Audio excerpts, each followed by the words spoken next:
Okay, great to see so many people here. We're going to kick off with some words from Clifford Fleming at the GLA. Clifford, do you want to kick us off? Morning, everyone. Thank you so much for coming this morning to our launch of the London Resilient Communities programme. So this programme is supported by London Resilience, as well as partners at British Red Cross, Groundwork, Communities Prepared, and we're really, really excited about the future of this programme and what it will mean for London. So as you can see on the screen, the programme is London's diverse communities more resilient in the face of emergencies through development of community emergency plans and establishment of community resilience hubs. And really, this programme is about how we work together in London to prepare for different emergencies, crises, and risks. And we have all now experienced an international crisis through COVID-19.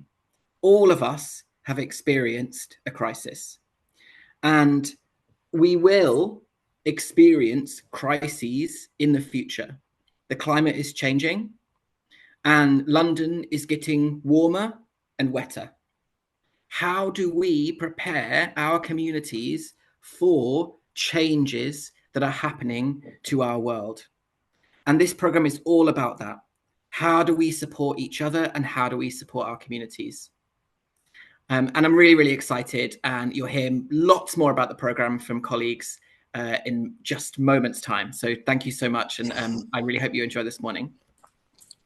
Great, thank you, Cliff.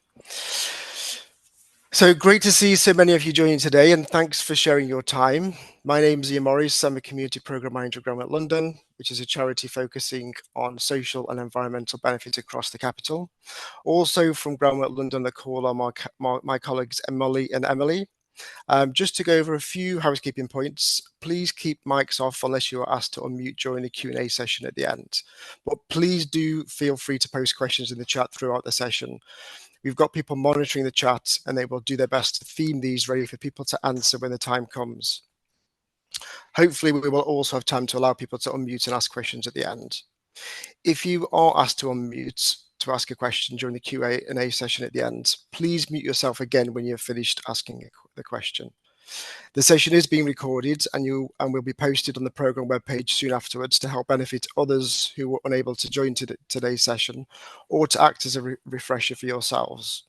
Feel free to have your cameras on or off if you prefer, but it's always nice to see people's faces. We'll be sending a follow-up email to everyone that registered for this call, including the slide deck that gives more information about the programme. So I'm now going to hand over to Elizabeth Mayer from the London Community Emergencies Partnership to briefly introduce the organisation and talk about risks and communities' role in preparing for and responding to these. Over to you, Elizabeth. Thanks, Ian, and hello, everyone. As Ian said, my name is Elizabeth. My colleague Emily is in the crowd there somewhere, and we're with the London Communities Emergencies Partnership, which is a bit of a mouthful, so we say LCEP for short. Many of you may know us or be members of our partnership, so I'll do a quick recap in the 2 minutes I have, and also share some of the information about our changing context. So first, LCEP supports you, the charities and community groups, before, during, after emergencies, and we ensure that communities are at the center of all of this resilience work. We can do this because we're a network of networks. We're made up of 2 big networks, London Plus, and embedded in London communities, and Voluntary and Communities Sector Emergencies Partnership, embedded in the National Resilience and Emergencies communities. So as a partnership, we work across not just communities, but government, London Resilience Unit, emergency responders, suppliers. And so we use this partnership to enable those connections, that information flow, skills sharing, and that strengthens our collective approach to emergencies. But we are not an emergency responder. We do get involved. We help fill gaps. We create those connections and get the information we need to flow through the resilience sector. And even over the last few months, we've connected groups like some of yours for in response to fires and floods and water outages.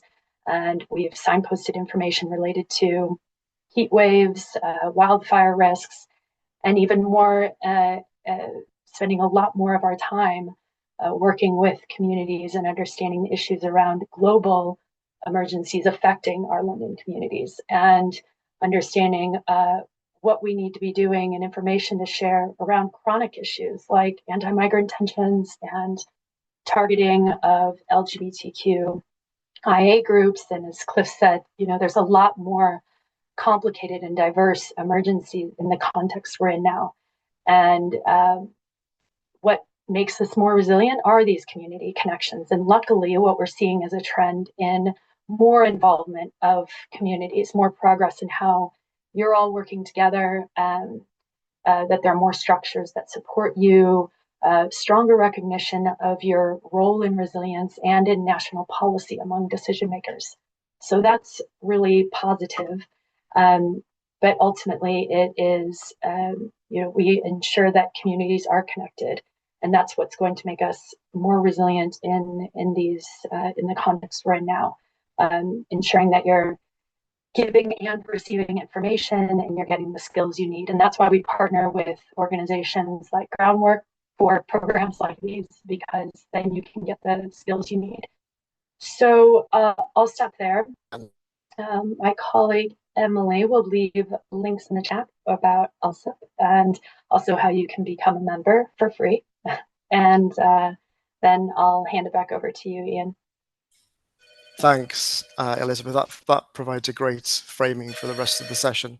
Apologies, it's a slightly noisy office at the moment, so if you can hear noises, apologies for that. And before we go to our keynote speaker, Professor Lucy Easthope, I'm just going to quickly give some context for and a headline overview of the London Resilient Communities Programme. So the programme is a partnership between the London Resilience Unit, which is part of the GLA, as Clifford has said, the British Red Cross, Communities Prepared, which is a Groundwork South programme, and Groundwork London. We know that when there are emergencies and when things go wrong, community, voluntary and faith organisations step up and support their communities. That might be through providing a space to feel safe and comfortable, signposting and advice, community interpreting, social activities, community connection, mental health support, practical support, capturing their views and feelings after the incident, or something else.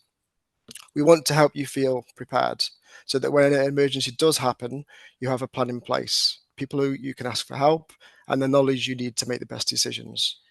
The programme will involve an online programme of training, available both live and recorded for later viewing, resources and templates exploring different resilience topics, from flooding to creating a community emergency plan. To support this, there will also be a tiered small grant scheme open during November to support communities to create new community emergency plans and become community resilience hubs. We'll go over the programme in more detail later, and we've dedicated time for questions at the end. So I'm about to hand over to Lucy, who is a leading authority in emergency planning and disaster recovery.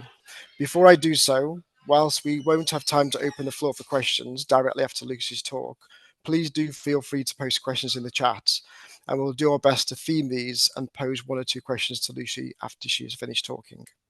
Lucy, thank you so much for sharing your time, wisdom and experience with us all today. My very great pleasure. Nothing gives me greater pleasure than this. And really, please do put your questions in the chat, particularly really kind of practical ones or thorny ones, anything you want to ask. And one of the things that I've been doing, which is it just feels very wonderful for the soul, really, is Googling all the different organizations that people are saying, that they are very proud to belong to. And that's everything that community emergency response is. And so many different types of things represented. And what it already means is there's a body of knowledge about humans and people and all of the complexities and all of the things. And really what we find in disaster doesn't create new cracks or new issues.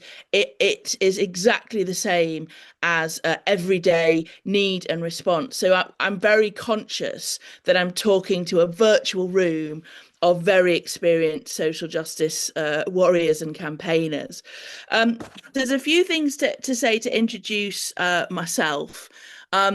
you may be familiar with me, and one of the things that the last few years has allowed me to do is put a lot more of me out there. So one thing that explains my own experience as a member of a community after a tragedy, and as a young child in Liverpool after the Hillsborough disaster, my path into working with communities and people after disaster. And that's what I'm really passionate about. And most recently, probably one of the best explanations of that I've been allowed to do was on Desert Island Discs. So you get to listen to that and also have some tunes as well. And there's two books that I would very much hope you might be interested in. One was my first commercial book, which was called When the Dust Settles. And it's a memoir of responding to disasters. And the way that I work, I'm a very proud emergency planner, and I do spend some of my week planning and preparing with my colleagues, but you'll also find me in the aftermath. And obviously that's where I see communities do their amazing thing. And When the Dust Settles is the story of that. And then this new one, Come What May, is organized in terms of, I'll just hold up again, organized in terms of things that I've learned about supporting people in and in the very, very long aftermath of crisis. And that can be very much personal at home, or it can be the big apocalypses. And of course, one of the things, that you're all doing is, as I say in all of my writing and my interviews, we are all disaster survivors now. And you have responded often already in the pandemic. You're responding to these sort of slow, chronic disasters around things like austerity. I can see that there's homeless charities represented. A lot of the charities that I was Googling just now feed and give people things to eat, which absolutely blows my mind sometimes in the sixth richest nation in the world. But you understand about sort of chronic baked-in crisis. And then what we're asking you to do today is also be ready for that no-notice event. You can get a bit bogged down that we didn't value or notice what happened in the pandemic. And there's a lot of wonderful events. In fact, next week I'm doing another event with a wonderful colleague of mine, John Drury, who looks specifically at how wonderful community action is in emergencies. And one of the dangers, if you're not in the world that I'm in, is you only see the negatives. So the COVID inquiry isn't, for example, set up to celebrate good. It isn't there to look at the amazing things. But if you come to some of my seminars, we'll be looking specifically at one of the most important protective factors that we've seen over the last 5 years, which is the work of the voluntary sector. So one of the things that I've also been privileged to do since going a bit more mainstream and becoming a disaster influencer is that I'm doing a lot more radio. So earlier this year, I did a show called At Your Own Peril, which first of all went out over a week in the spring. And it was so popular with the public on BBC Radio 4. It's gone out several times. And that was us sowing the seeds of the kind of things that we need communities to get ready for. And Cliff's already sold it. It's warmer, it's wetter, it's all of those kind of things where things come at us fast, particularly weather. And At Your Own Peril did very well. It's been repeated multiple times, and Radio 4 have commissioned a new one, which I think will be very relevant to the room today, which will go out next month. I've been recording it. It goes out in November. I've been recording it September and October, called Are You Ready? And that is about, what do we mean by resilience? What do we mean by citizen preparedness? And one of the most brilliant things about that for me was I got to interview a psychologist who said being ready at a community level really does make a difference. And on Monday, I'm off with my little recording device to Carlisle to speak to people who have been now flooded 7-8 times and reflect on what works in their community to keep them going.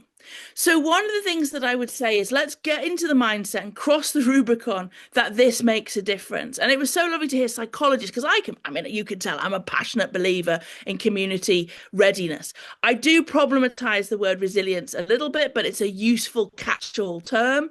But one of the things that you can always tell me is I'm a get ready girl. So one of the things about this radio show is it's going to be challenging some of the myths. And these are myths you might get back from your own organizations. So for example, people might say, well, I'm doing the government's job for them. Or actually, we're quite proud of our independence. Why do we want to be involved in something like this? And what our colleagues, we've been interviewing people from around the world, are saying is, let's get a little bit readier. The next question we get, which you will certainly get when you take back this to colleagues, is like, what do you know, emergency planners? What's coming over the hill? There was quite a funny moment last night on BBC One television where the banner on the screen went to breaking news. And I'm in various emergency planning WhatsApp groups, and we went, gosh, what's happened? What's the breaking news? And in case you didn't realize, it cut to the episode about EastEnders, and we think it was a technical fault. But basically, that's how emergency planners live, is crikey, have we got enough snacks for whatever's coming next? So one of the things that people will say to me when you take this message back to your organization is, what does that weird Lucy know? Who's about to invade? What's happening? There's a mix, there's an ambivalence here. The world has always been dangerous and wild. We've just pretended that it isn't, particularly in places like our capital cities.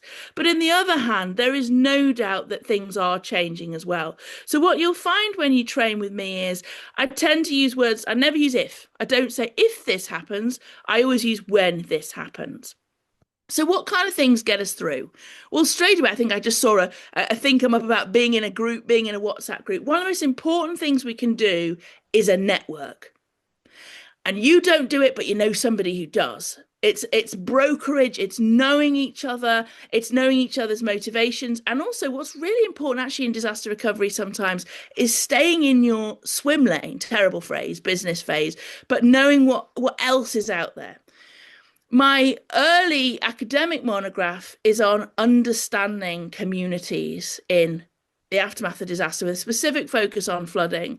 And of course, one of the things that central government and others would like to do is do it to the communities. And so one of the things that's really important to me is understanding the way that we keep people, and the most important word of everything we do today, empowered. And a strong network is a great way of doing that.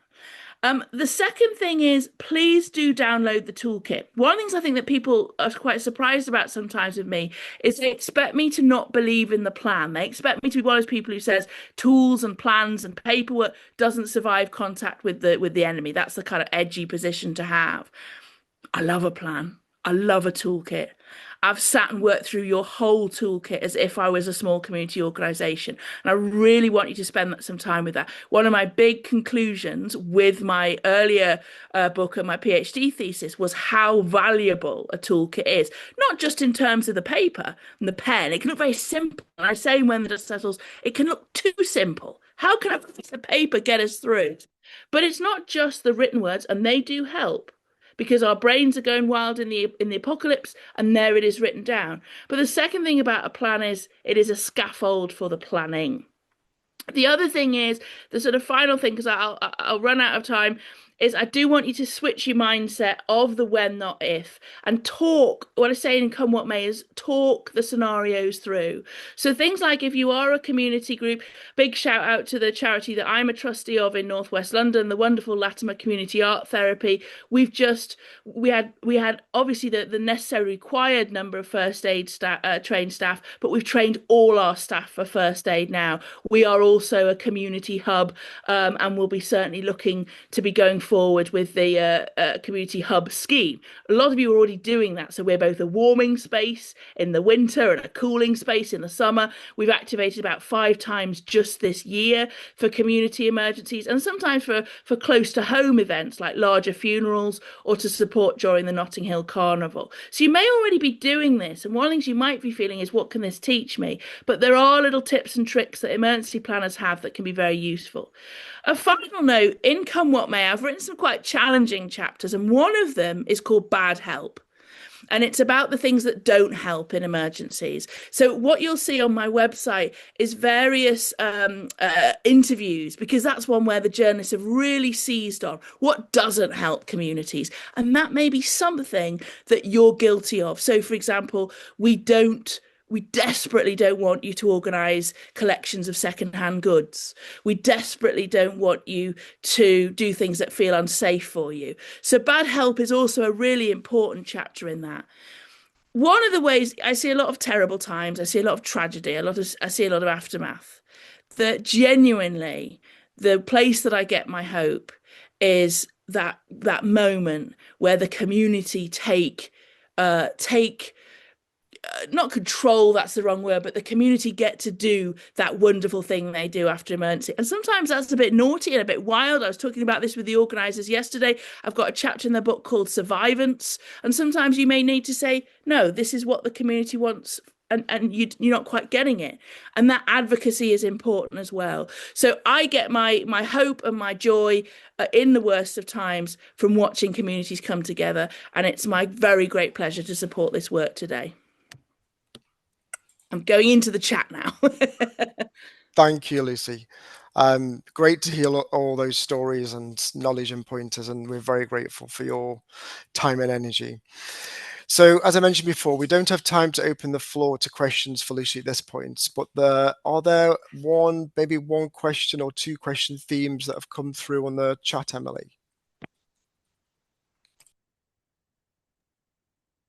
We had a question about engaging smaller groups, smaller community groups. How do we get groups to engage and prioritize community resilience or emergency response, Lucy?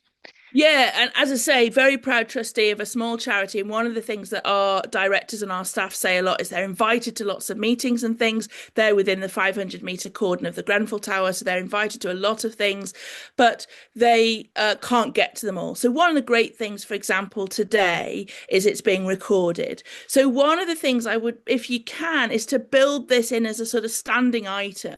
So in the charity that I support, as I say, we've built it into, when you're doing health and safety and safeguarding, you're also looking at the role in emergency planning and emergency response. Many places with a community centre are going to be places that people go, cold space, warm space, emergency. They're not necessarily the formal rest centres, the really big rest centres, but they are a space that people go, bluntly, what we call, they see the lights on.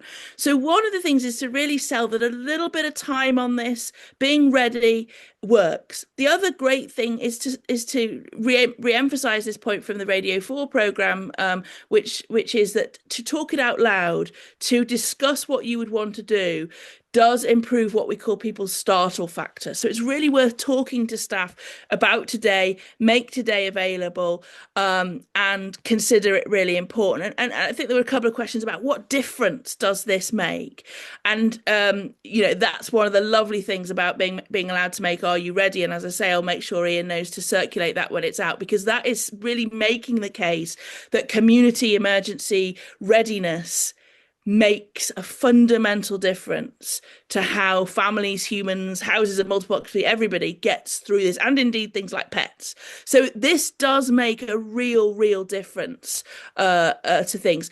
There is, of course, the downside around resources, time, capacity. I'm not finding, one of the things we worried about with the radio show and the book was people would say, I don't want to think about these things. It's completely different. We're seeing what's called a state in disaster called heightened arousal, not as fun as it sounds, where communities are more interested than ever in what you're doing with emergency management. So slightly use that, use that phenomenon to talk about it. You may feel a little bit unskilled or unprepared, and I'm going to let you into a secret. A lot of emergency planning is what humans do anyway, and to make us feel like it's a bit more grand and special, we use a lot of acronyms and a lot of language. There are very few surprises, and it's very easy to do and to build into the fabric of your community. So one of the things for the staff at the LCAT charity, for example, is I will do a session on their own go bags, and we'll talk about home resilience, things at home that they might want to need. So they sort of got me as a resource, and you guys have got me as a resource as well. Great. Thank you very much, Lucy. I think we need to move on, but we do have a Q&A section at the end, so we'll see what time we've got then. I'm now going to pass over to my colleague, Molly Sweeney, who is also a Community Programme Manager at Grant London, and she's going to describe the programme in a bit more detail. Molly, over to you. Hello, hopefully I'm sharing the right slide. Yes, I am. Good. Thank you so much, Lucy. That was just amazing to hear that knowledge and expertise and to really set the scene in such an exciting way, and also from Elizabeth, Eli as well. Really great to hear that context. So we've heard a lot about community resilience. One way that I find it helpful to understand it is this resilience cycle. So we're thinking about preparing for emergencies, responding to emergencies, recovering from emergencies, and then mitigating. So what action can we take where we can to prevent some of those effects happening again, or change our processes? And community resilience is that ability for communities to do these things, prepare for, respond to, and recover from emergencies. And it's that ability to experience a crisis or emergency, but have the skills, preparation, and relationships to cope with it. And that is our real aim for this program, is give the communities those skills and resources they need to respond in an emergency. I'm conscious that, community is one of those phrases that we use and it can mean so many different things, and you might have your own definitions. It might be thinking about geographic communities, faith communities, your cultural background, being part of the LGBTQ plus community. You might be, bound by a really strong interest or passion, whether that's football team or Warhammer group or what have you.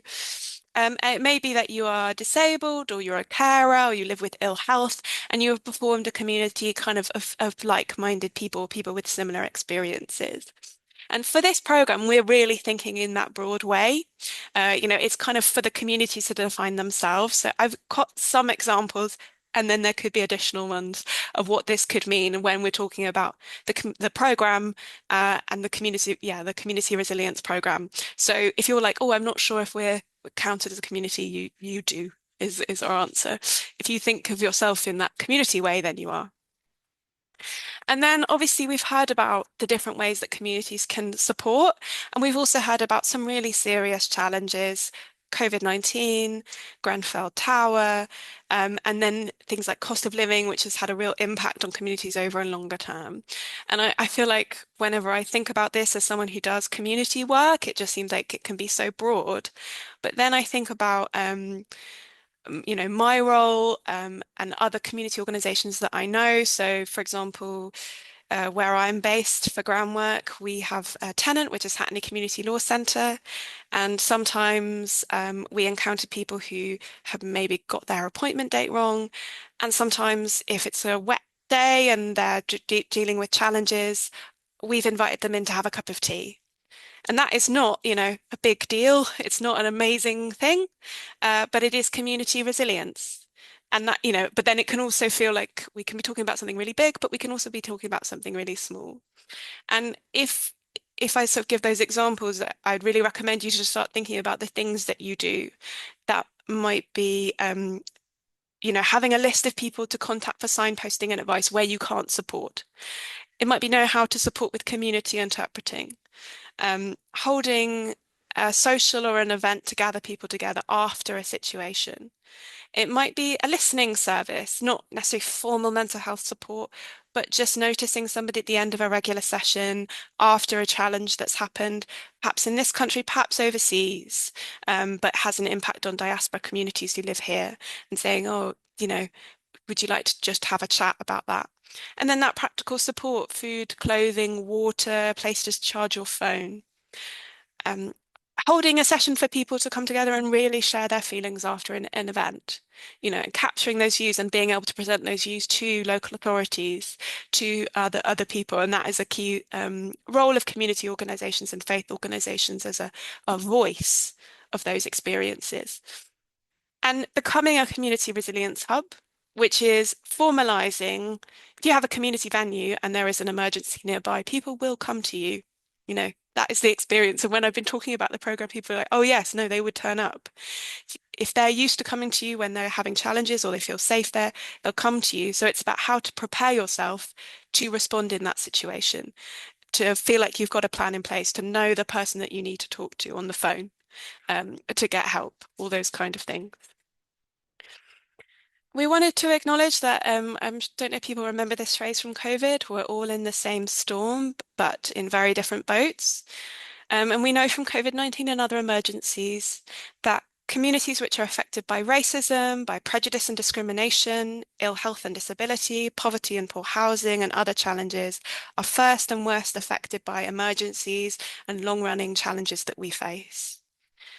And we through this program, we really want to connect and support those groups who are less heard, less supported, and who have more struggles. And we know that those groups that face those kind of challenges have strength and resilience, and we can learn so much from that, and that can bring so much to the program. And one thing about this program is we're definitely going to be sharing knowledge, empowering people, all those kind of things, but we're also always going to be listening. At the end of the program, we're going to look at the Community Resilience Toolkit, and we're going to see about what changes could be made and make those recommendations. And we're always going to be hearing what doesn't work, where we've got things completely wrong, and things that maybe we would never have considered, but communities bring to the program. And we want to support communities to build on resilience, which they already have, to feel more confident in responding to emergencies. So just a little bit of context in terms of the development of this program. So we're living in a times of increasing emergencies. We've heard that from our speakers. And inequalities mean that some communities are more affected than others. We know that communities respond to help those in need in emergencies. So in a way, we're not doing something entirely new. We're kind of bringing in the support. That's the aim. We're not saying, oh, by the way, guys, have you thought about maybe helping your community in an emergency? Because obviously you've never done that before. What we're doing is we know you're doing that now. Here's how we can support and what we can offer. And we've heard that communities need support to engage in the resilience work, community resilience. And we heard that in response to the Community Resilience Toolkit, for example. Training, resources, and financial support where we can. Got the London Community Resilience Toolkit, which was created with Groundwork London and amazing colleagues at Groundwork South and the Communities Prepared team. And that is available now, and it's a toolkit. If you've ever heard people talking about it, it's a toolkit that's created for London communities, charities, community groups, faith organisations. You can have a look at it now, see what it is we're talking about, and get that practical example. And the Community Resilience Hub's venue mobilisation programme, which was testing out research on what it means to be a community resilience hub. So what we want to achieve is communities create community emergency plans. And that is essentially a document that is your plan, your how-to guide. This is something that you'll create in terms of the scope of your organisation.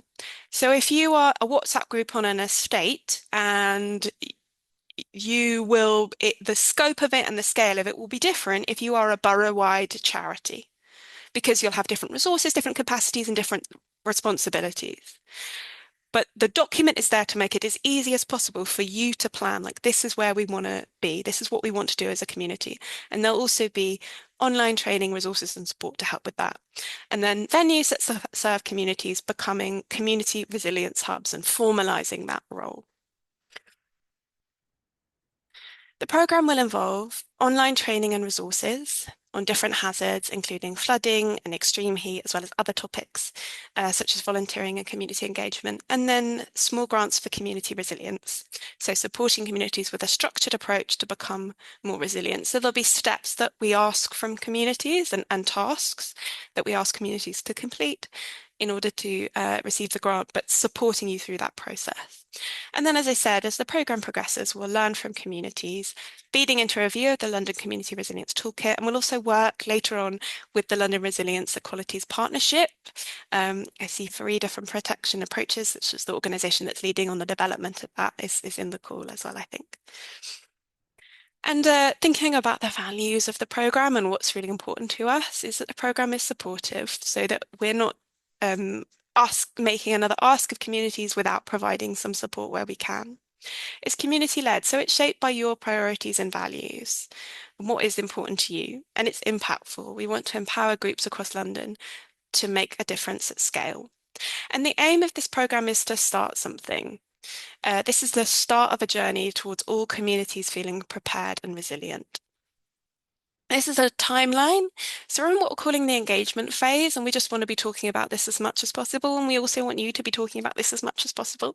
So we're going to be sharing some slides, I think, in the follow-up email. And if you have a meeting you're going to where you've got a bit of time and you would be would like to talk more about this, we've made it hopefully easy to do so. So you've got the slides so you can kind of go through them and just really quickly cover that. If you feel like this is something you'd like to share in networks you're part of, and you will have our undying gratitude as well. So we're just talking about this program as much as possible so that hopefully our aim is community organisations in London are so sick of hearing about it, and then we'll know we've talked about it enough because we think this is so important and we're so excited to get as many people involved as possible.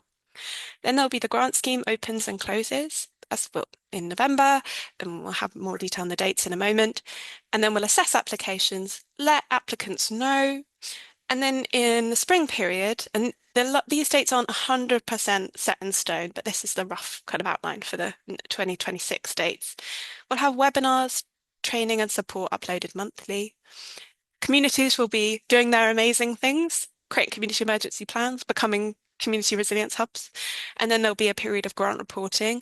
And I think, like Ian and I, speaking just for ourselves as people who write grant applications and do grant reporting, it is our fundamental aim to make this as easy and as pain-free as possible. That is what we are 100% committed to. So grant reporting as easy and as accessible and as intuitive as possible. So everybody in London, any community organisation will have access to monthly training, which will be recorded online and then able to view at any time as well. And resources and template to support those development of the community emergency plans and becoming a community resilience hub.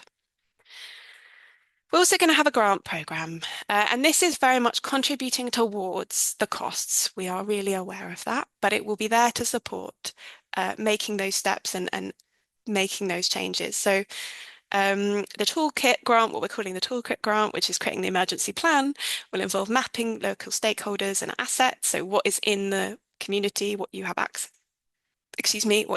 to, those networks that Lucy mentioned, and then creating a community emergency plan.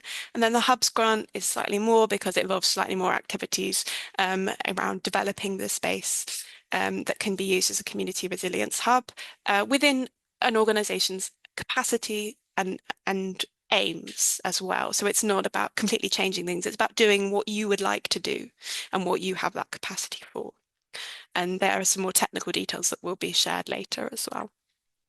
So you might be thinking, what do I do now? We'll be posting links. We've got a way to sign up to the program to hear updates.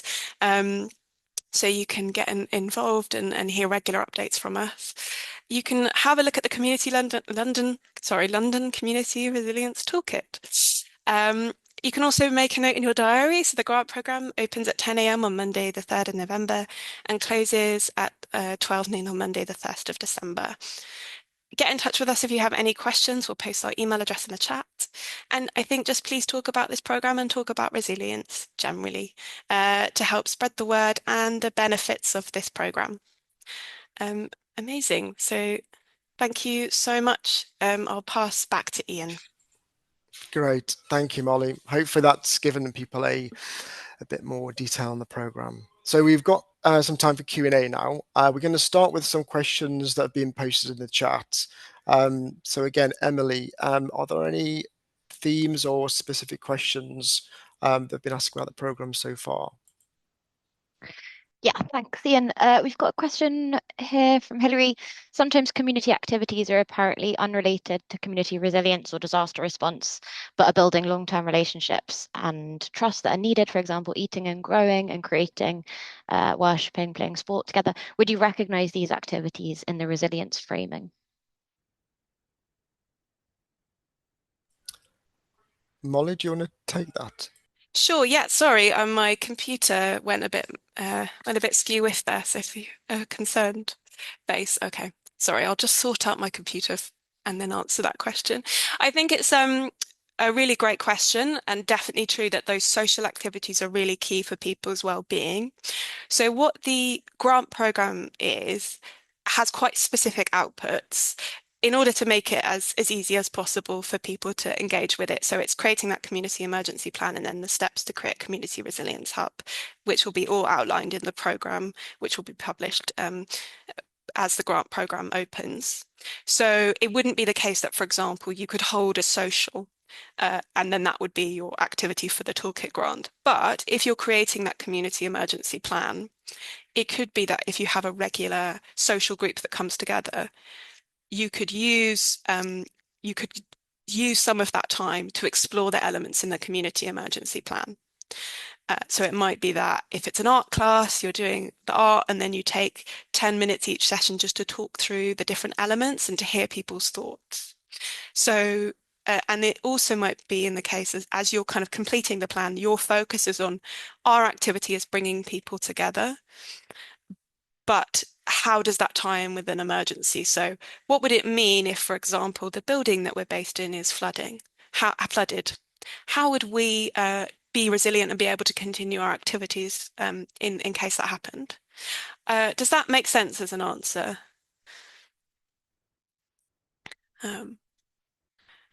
I can't see if you've commented. Yeah, hopefully that makes sense as an answer. Yeah, thank you, Molly. Thank you. A question from Cynthia about how her church can formally become a community hub. So when what you can do is apply for the grant, and then also if you are unsuccessful in receiving the grant, you can still engage in all of those resources and templates and take the steps that will be sort of outlined there. So that will be kind of around just making that plan and following through those processes. More information about that will be published when the programme is published later on as well, about the precise steps. Thanks, Molly. Had a question about the due dates. Would you mind repeating the due dates again? Absolutely. So the final day is Monday, the 3rd of December. I have to actually do this. So, okay.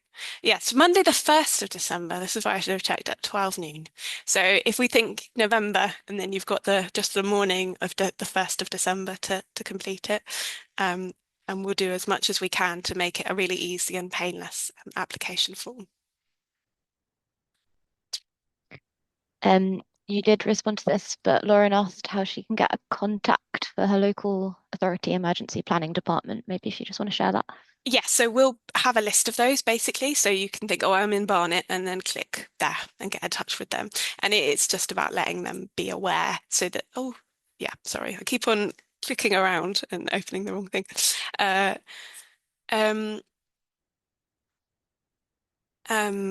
Sorry, my brain went for a second there. What was I going to say? I can't remember, but I'm sure it'll come back to me, and then we'll send that in the follow-up email. We've got a question about when and where can we see the precise outputs required? So that will be in the programme information, and we'll also send, so that programme information will be published later on, but we'll also send a follow-up email, and we'll have a few more clarification points there as well.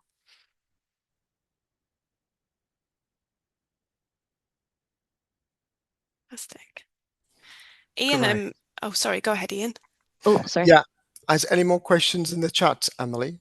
One from Tiffany here. As well as practical resilience for community emergency response, will there be support for psychological resilience and preventing or mitigating trauma responses?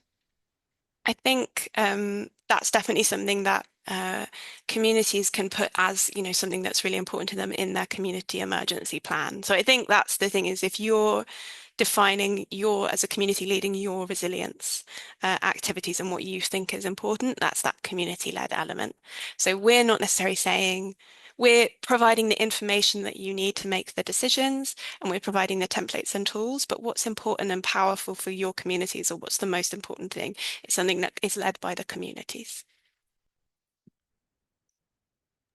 Thanks, Molly. A question from Claire. Can you sign up if you are a WhatsApp group of neighbours, no constituted group, and mainly communicate digitally? So for the toolkit grant, the £500 grant, you don't have to be constituted, but then for the venue grant, there are slightly higher expectations. But yes, if you don't have to be a formal group for that smaller grant. Thanks, Molly. Can you explain why these small grants are paid in arrears? So we want to support groups to be able to complete the activities. So we'll ask communities to fill a very short reporting form and share their community emergency plan, just or the sort of actions that they'll take to become a community resilience hub.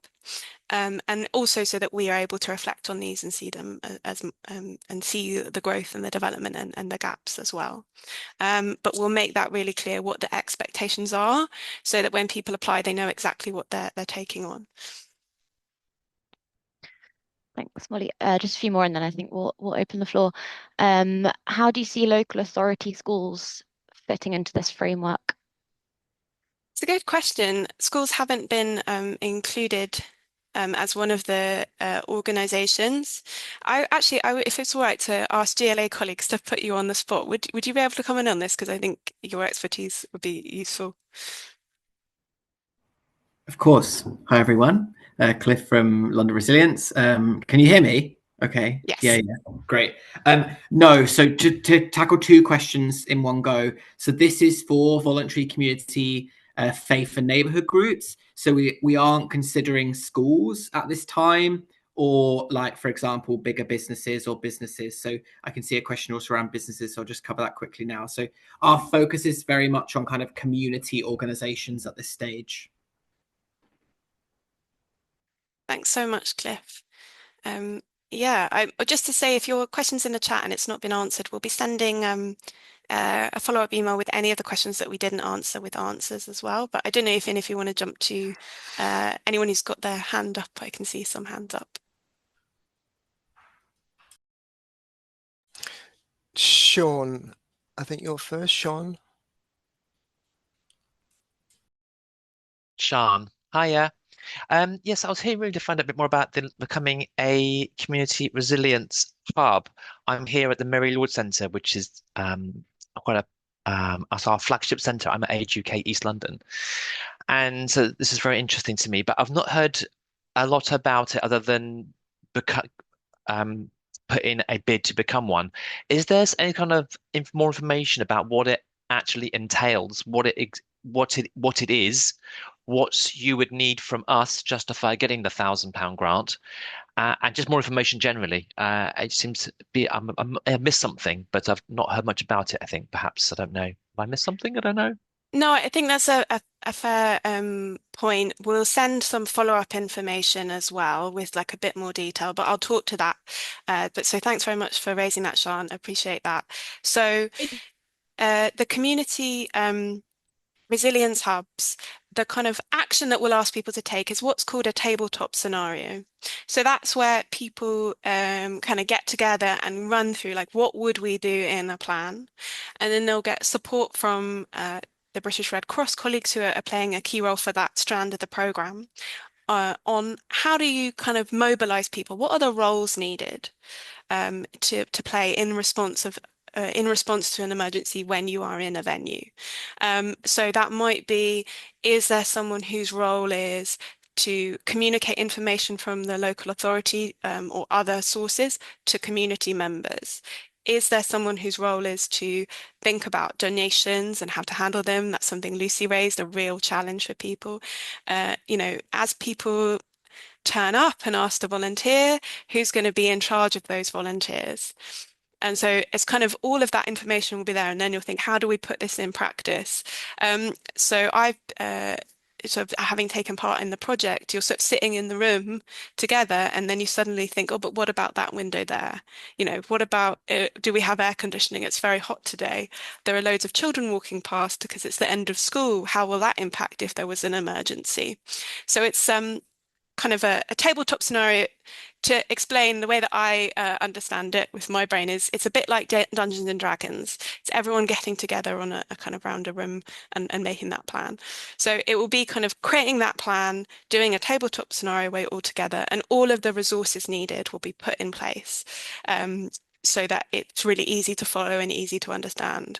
I'm going to just ask if British Red Cross colleagues at any point wish to come in if there's something they feel like they need to add, or have I covered the kind of overview there? Yeah, I'm happy to come in on that. I think you did a really great job, Molly. I think probably it might be worth just spending a minute talking about why the British Red Cross is here, what we're doing, and hopefully what expertise we can bring to this. I hope that will help explain sort of what we're here, why we're here, and what we're doing. So, the British Red Cross, we are a part of a global humanitarian network. We're more than 150 years old, and we are in our blood a response organization. So we have 150 years of experience in responding to crises, both at home and overseas. So we have a really good understanding of what actually happens during the response and what communities can expect. In this day and age, we want to bring our work much more into the resilience space as well as in the response space.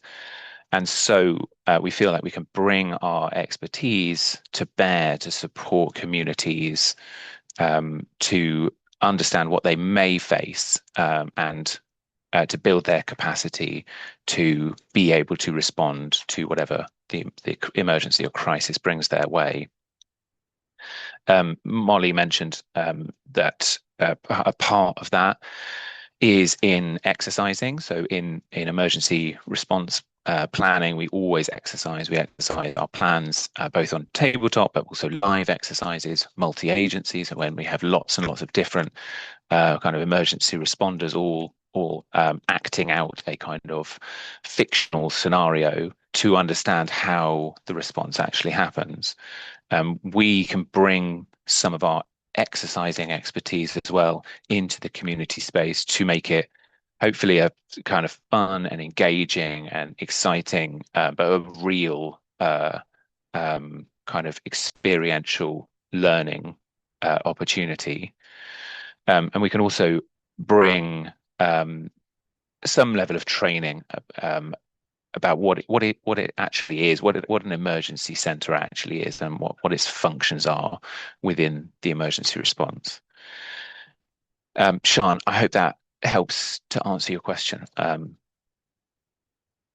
But also very happy to kind of what I really want is just a one-pager or a two-pager, some sort of toolkit or pack that I can read through and sell to my boss. This is a good thing to do. And the chat's great and the context is really useful, but at some point I'm going to have to demonstrate in a document what it is. Is it worth us putting together the time and effort to apply for the fund?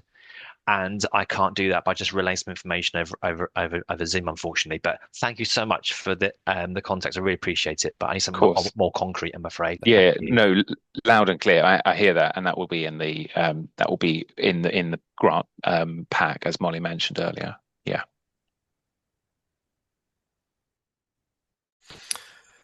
Great. Do we have any more questions? I can't see any more hands unless anybody else can.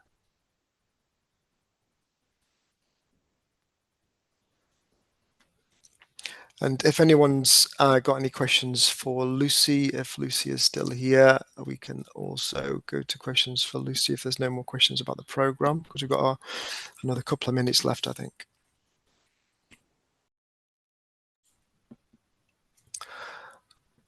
I've got a question from, is it Emily? It's quite confusing. I'm not Emily, but I think Emily forwarded me the link. So I was thrown by that. Yes. Okay. Anyway, sorry. Introduce yourself. My name is Val Poole, and I'm from Lambeth Cruise Bereavement Support.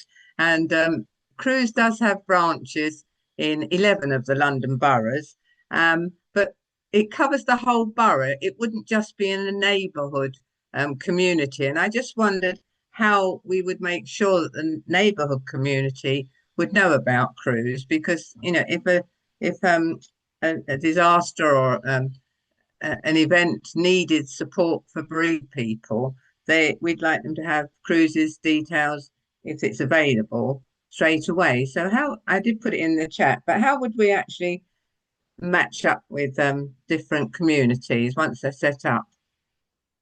I think that's a really great question. And I suppose when you're creating that community emergency plan, it would be thinking like, what are the communities we want to engage with, and how would we bring those connections? So it might be, creating your offer that you would create, and then being part of the network. So think about things like London Resilience or LSEP, and then say, this is what we can offer. So if you hear of an emergency in a London borough, maybe if this was what was important to your organization, maybe it's sharing, to LSEP, this is what we can offer. Please, can we build that? Can you share that with those communities, and then they can get in touch with us? So again, I suppose it is that real community-led aim where you're thinking, what is our role that we want to play, and how do we prepare for that, if that makes sense. And just to add that in Lambeth, there is actually a very active collaboration committee now, and which meets once a month with all the different organisations. So it's something which, will probably be interested in this